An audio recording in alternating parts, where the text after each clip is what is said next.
এখন চলে এসেছি বিষ্ণুপুরের একটা সাইট সিন।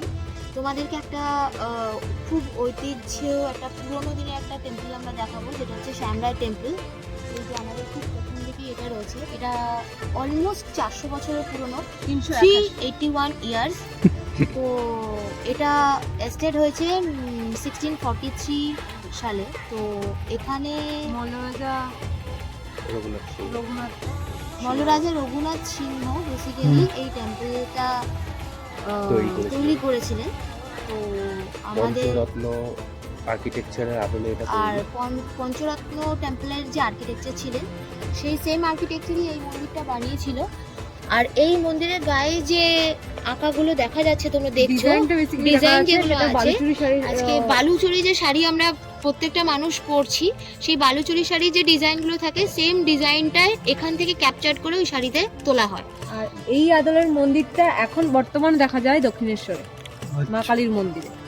আর এই মন্দিরটা স্পেসিফিক্যালি কোনো এখন কোনো পার্টিকুলারলি কোনো ভগবান নেই, কিন্তু শ্রীকৃষ্ণ আর রাধার একটা স্মৃতি হিসেবে এখানে একদম মিলিত নাম হিসেবে যেটা আমরা ধরে থাকি শ্যামরাই মন্দির, সেটা তৈরি হয়েছে। এখানে এন্ট্রি করতে গেলে 20 রুপিজের একটা টিকিট আছে, টিকিট কেটে মন্দিরের চারপাশটা এখানে ঘোরা যাবে। এখন যেহেতু খানিকটা রাত হয়ে গেছে, তো আমরা সেই কারণে আপাতত মন্দিরে ঢুকছি।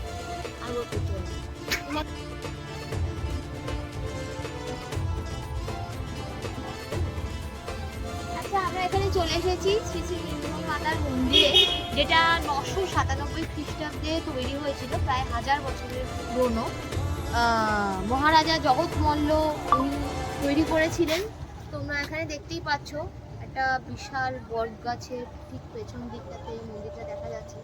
খুব দুঃখের বিষয় যে মন্দিরগুলোতে আমরা একটাও ঢুকতে পারছি না, সবই বন্ধ। তো আমরা বাইরে থেকেই দেখানোর চেষ্টা করছি।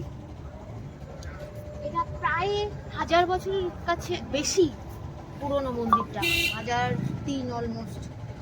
তো তোমাদের সেটা দেখিয়ে দিলাম। Thank you. টাটা।